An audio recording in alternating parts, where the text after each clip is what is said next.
G'day, hey, so welcome to this session. Last week we had a session that was primarily about overhead pressing and developing the skill of lifting a weight up and overhead and how we properly do the mechanics of that movement. So today, this session is going to be another session that repeats a couple of times, but this is going to be where we put more work into some overhead pressing. So we're no longer focusing directly on just trying to get the mechanics of it out. Now, not only are we sticking to mechanics, we're also going to add a little bit of volume to it. So we're going to get used to pressing to some things overhead, depending on how our shoulder is going to react to this. Okay?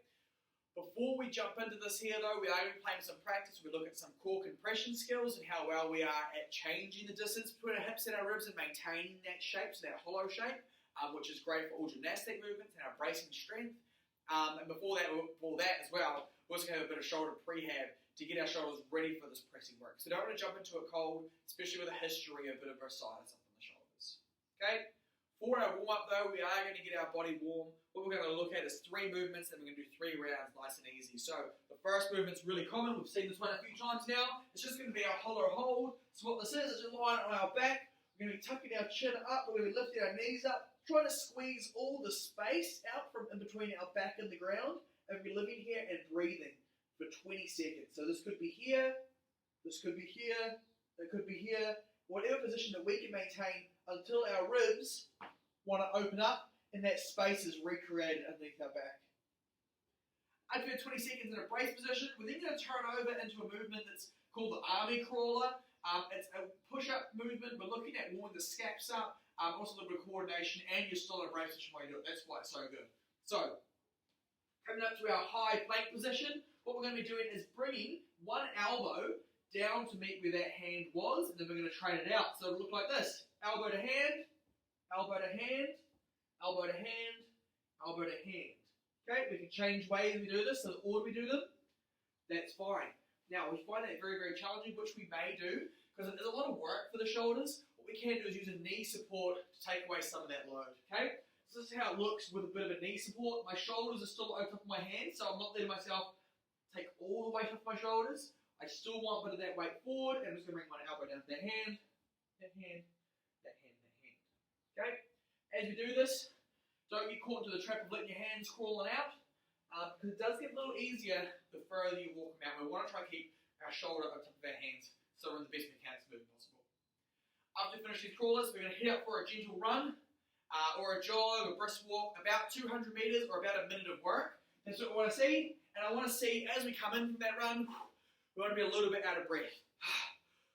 So when we start that next hollow hold, we're already working under a bit of fatigue, and we're having to brace while breathing and recovering for it, okay? So don't let this warm-up be done in 3 little bursts with a big recovery between each round. Let's see if we can tie all rounds together so that we're hitting each one a little bit warmer than the last, and by the end of the 3rd round, we're thinking, man, my body's really warm and I'm out of breath.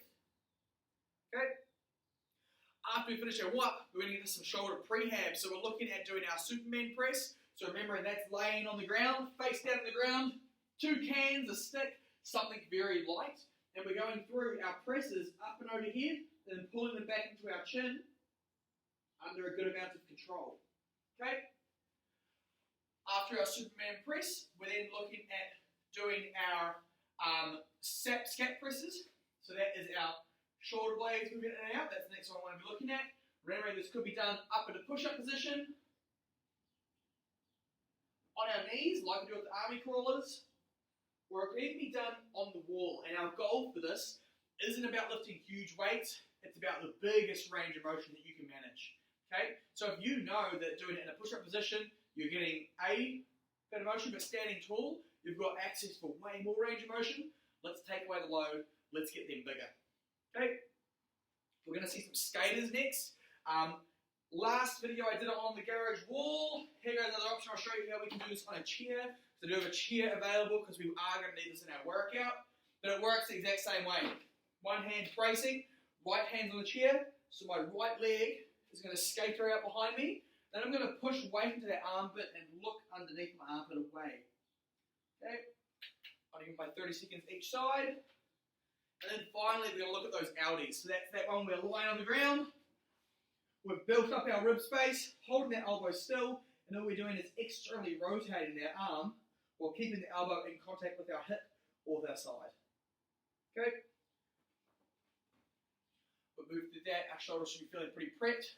We're now going to take a break from our shoulders because today for our practice section, what we're going to be looking at doing is core compression, and we're going to progress our way along a ladder of more and more challenging ways of compressing our core. As we're going through this ladder of compression, what I want you to do is 15 reps or 15 seconds of each, and I want you to find the limit that you're comfortable to complete. Okay? That's movement 2, and you're thinking, okay, movement 3 I can't do 15 of. That's fine. You can skip this video forward a little bit. What we want to know is where does the skill take us and how does it get more challenging and where is our step forward. So I'm going to roll through, it's about 7 movements and they're going to get more and more challenging as we go through them, okay? This is definitely a ladder you could learn and something you can play with even after our sessions together are finished, that you can look at saying, hey, how good am I at these movements now? Can I do 15 of this one? Can I do 15 of the next one? And progress your way up the ladder, okay? The first one you're really common with, we did it in the warm-up, it's going to be a hollow hold. So finding our brace position and staying still for 15 seconds. The next one is a more dynamic version of a hollow hold, and it is a hollow rock. So holding that same position, we're going to be rocking forwards and back without losing that midline. So let me show you how it looks. I like to start like this, curl the ball every time, because it gives me a nice round back to start with.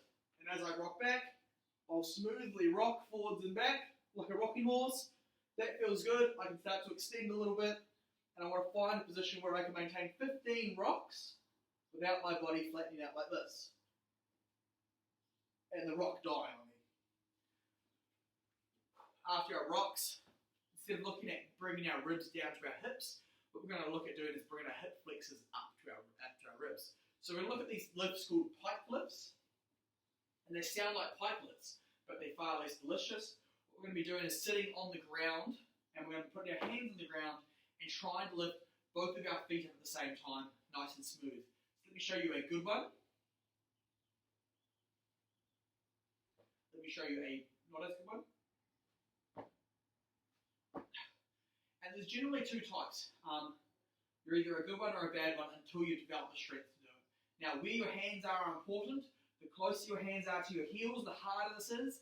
The more they are behind you, the easier this is.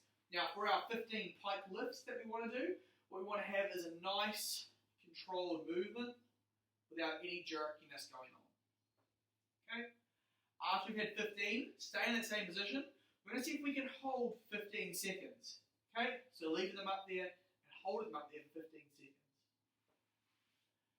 The last one we're going to be doing, which is like a hip flexor movement, is going to be a V hold. So this is where we're going to train our body into a V. And how we do this is we balance on our tailbones. So we want to bring our heels in nice and close. Then we're going to rock just gently back and balance on a V. So it's only my butt touching the ground. If I'm feeling confident here, I can look at straightening my legs, then look with my hands over my head, and try to balance in that position for my 15 seconds. I feel like I've done a heap of talking in a row, but here is the last movement that we're going to see in our ladder of compression. It's a candlestick. And what you need for this one here is a movement, an item that you can't move, or an item that has a little bit of weight. Okay? So behind me now, I have a dumbbell. What I'm going to be doing is holding on to the dumbbell with my hands and looking at lifting my legs up together, up and over my eyes. So to show you how this looks, I'm hanging onto my dumbbell. I'm going to take my hat off for this one here because it's going to get dug into the ground. Holding onto my dumbbell with nice straight legs. What I'm looking at doing is bringing them up to the ceiling and then controlling them back down. Okay, like with the pike lift, I don't want this to be jerky. I want this to be slow and controlled the whole way up and down. Okay? Now, it is more than okay to find a rung on that ladder of progression that you can't do. It's very, very normal to have that. So don't expect your way to shoot the whole way through them without failure first time through. Especially the candlesticks, they can be very challenging and they are very hard to breathe through, and that's very normal. Okay? So, with our practice time, let's use that to see how confident we are to move through this ladder. When I come back, we're going to be looking at our workout for the day.